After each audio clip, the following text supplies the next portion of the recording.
COX के सिर की ताकत जानते हैं, या फिर मैं आपसे कहूँ कि आप अपने परिवार के साथ डॉल्फिन्स के साथ खेल सकते हैं, या फिर हम सभी एक कॉन्टिनेंट में रहते हैं, तो फिर ये कॉन्टिनेंट्स कब फॉर्म हुए थे।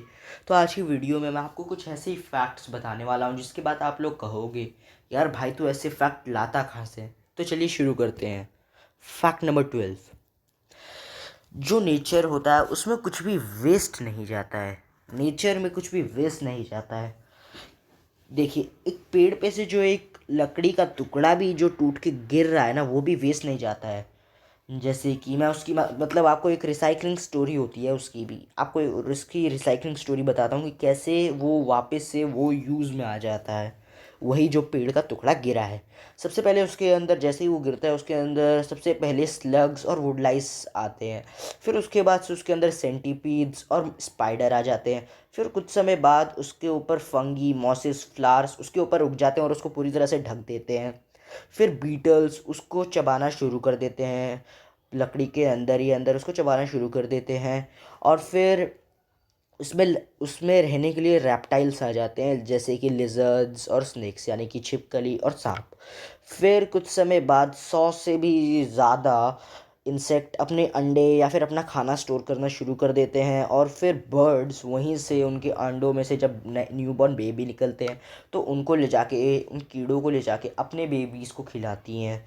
और फिर लास्ट में जब एनिमल यूज़ ख़त्म हो जाता है तो फिर फाइनली इंसेक्ट्स जो होते हैं वो लॉग जो होता है लकड़ी का टुकड़ा उसको क्रम्बल कर देते हैं, उसका चूरा बना देते हैं, और फिर वही मिट्टी में मिल जाता है। वो लकड़ी का जो टुकड़ा होता है वो मिट्टी में मिल जाता है, फिर उसी के ऊपर एक नया पेड़ उगता है। मतलब एक साइकिल पूरी चलने के बाद तब भी नेचर में कुछ वेस्ट नहीं जाता इस वजह से।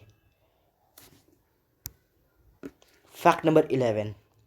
आपने फोटोसिंथेसिस के बारे में तो सुना ही होगा, लेकिन क्या आपने फोटो हेट्रोट्रॉप्स के बारे में सुना है।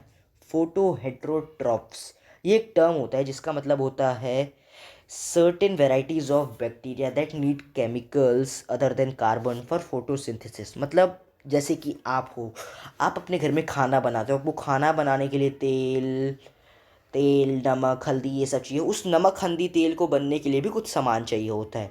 ऐसे ही ऐसे ही फोटोसिंथेसिस प्रोसेस में होता है, जैसे कि वो लोग अपना जब पेड़ अपना खाना पौधे अपना खाना बनाते हैं तो उसके लिए वो फोटोसिंथेसिस प्रोसेस का इस्तेमाल करते हैं। लेकिन उस फोटोसिंथेसिस प्रोसेस के लिए जो केमिकल्स चाहिए होते हैं, उस केमिकल्स के लिए कुछ बैक्टीरिया चाहिए होते हैं, तभी वो फोटोसिंथेसिस प्रोसेस हो पाता है। उससे हम जो सर्टेन वेराइटीज़ ऑफ बैक्टीरिया होते हैं, अलग अलग वेराइटी के जो बैक्टीरिया होते हैं, उसे हम लोग कहते हैं फोटो हेट्रोट्रॉफ्स।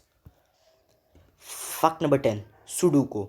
सुडोको एक जापानीज गेम है और इसमें 1 से 9 तक के बीच में कुछ नंबर 1 से 9 तक के बीच के नंबर 1 से लेकर मतलब 9 तक के जो नंबर्स होते हैं, उन नंबर्स को आपको एक 3x3 का बॉक्स होता है उसके अंदर फिल करने होते हैं बिना किसी नंबर को दोबारा रिपीट किए हुए। तो इस दुनिया में 6670930375202107293696 तरीके के अलग अलग सुडोकू पजल्स हो सकते हैं। Fact number 9। मैं आप टाई कितने तरीके से बांधना जानते होंगे, एक तरीका दो तरीका, लेकिन इस दुनिया में टाई को एक सिंपल टाई को बांधने के 1,77,147 से भी ज़्यादा अलग अलग तरीके हो सकते हैं। ये तो अभी तक के सबसे पॉसिबल वेज है, इससे भी ज़्यादा अलग वेज हो सकते हैं एक नॉर्मल टाई को बांधने के। Fact number 8। ज़रा आप ये देखिए, 1980 में कॉम्पैक्ट डिस्क यानी कि सीडी को इन्वेंट की गई थी फिलिप्स और सोनी द्वारा। उसके बाद से 1985 में विंडोज़ का फर्स्ट वर्जन रिलीज़ हुआ। उसके बाद से 1991 में वर्ल्ड वाइड वेब इंट्रोड्यूस हो गया पूरी की पूरी दुनिया में। उसके बाद से 1996 में पहली डीवीडी प्लेयर्स जापान में सेल में गई। उसके बाद से 2001 में एप्पल ने रिलीज़ किया अपना आईपॉड और माइक्रोसॉफ्ट ने रिलीज़ किया अपना एक्सबॉक्स। उसके बाद से 2005 में गूगल ने लॉन्च किया गूगल मैप्स। उसके बाद से 2007 ने एप्पल में ने इंट्रोड्यूस किया आईफोन को। उसके बाद से वापस से एप्पल ने 2008 में लॉन्च किया मैकबुक एयर। उसके बाद से वापस से एप्पल ने 2010 में लॉन्च किया इंट्रोड्यूस किया उन्होंने पैड को, उसके बाद से 2012 में गूगल ने इंट्रोड्यूस किया अपना गूगल ग्लास, उसके बाद से 2015 में जाके टचेबल 3D हॉलोग्राम पूरी दुनिया में इंट्रोड्यूस हो चुके थे। यानी कि आपने देखा कि हम लोगों ने सीडी से शुरुआत करके आज हम लोग टचेबल 3D हॉलोग्राम यानी कि 3D हॉलोग्राम्स जिन्हें हम लोग टच करके चेंज कर सकते हैं वहाँ तक पहुँच चुके हैं। मतलब ह्यूमंस ने कितनी तरक्की कर ली है। फैक्ट नंबर 7, ये जो अभी आप डॉग अपने स्क्रीन पे देख रहे हो ये कोई मामूली डॉग नहीं है।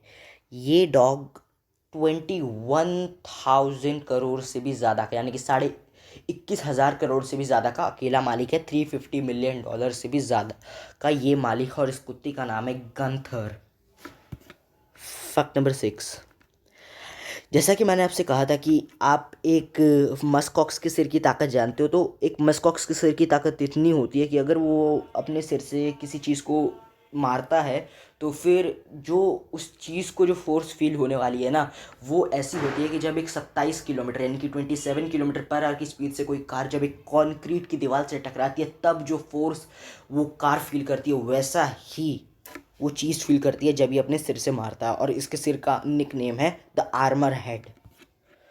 फैक्ट नंबर 5, स्निकर्स यानी कि ये जूते हम सभी पहनते हैं, लेकिन आप ये जानते हैं कि ये कब इन्वेंट हुए थे? ये इन्वेंट हुए थे साल 1892 में।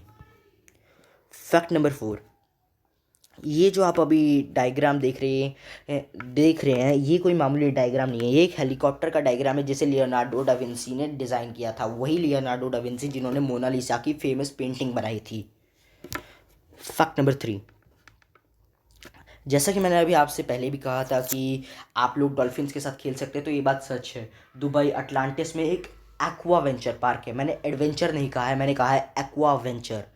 एक्वा वेंचर पार्क है जहाँ पे आप डॉल्फिन्स के साथ खेल सकते हैं। फैक्ट नंबर 2, क्या आपको पता है कि जो हिमालयाज़ हैं हिमालयाज़ वो उसी हिमालयाज़ में दुनिया में 109 पीक्स हैं। 109 पीक्स में से अकेले 96 पीक्स तो हिमालयाज़ में ही आती हैं और ये पीक्स 7,315 मीटर से भी ज़्यादा ऊंची हैं।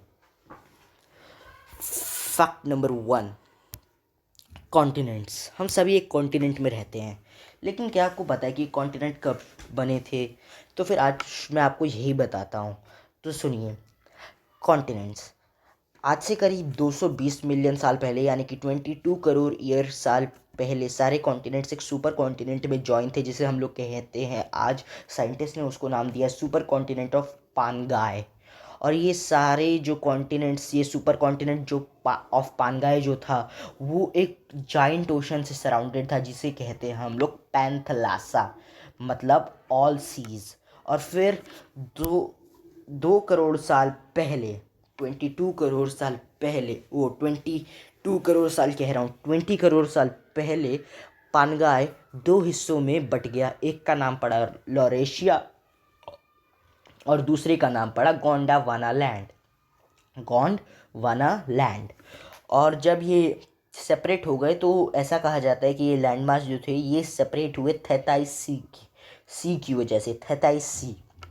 और फिर ऐसे ही करते करते लैंड मास आपस में सेपरेट होने लगा धीरे धीरे करके। और फिर आज से 135 मिलियन साल पहले यानी कि 13 करोड़ 50 लाख साल पहले ये धीरे धीरे करके सारे आपस में से अलग होने लग गए धीरे धीरे। फिर कुछ समय बाद ऑस्ट्रेलिया और अंटार्कटिका अलग हो गए। फिर उसके कुछ समय बाद इंडिया अलग हो गया अफ्रीका से और वो नॉर्थ एशिया में आ गया। फिर 6 करोड़ साल पहले यूरोप नॉर्थ अमेरिका से अलग हो गया। और फिर ऐसे ही करते करते सारे कॉन्टिनेंट नॉन स्टॉप मूव होते गए, अलग होते गए। और नॉर्थ अमेरिका तो अभी भी यूरोप से धीरे धीरे थोड़ा थोड़ा दूर हो रहा है। और इस स्लो मूवमेंट को हम लोग कहते हैं कॉन्टिनेंटल ड्रिफ्ट। जब टेक्टोनिक प्लेट्स मूव करती हैं उस स्लो मूवमेंट को हम लोग कहते हैं कॉन्टिनेंटल ड्रिफ्ट। साउथ अमेरिका अभी भी हर साल करीब 20 सेंटीमीटर तक अफ्रीका से मूव कर रहा है, दूर 20 सेंटीमीटर दूर हो रहा है। और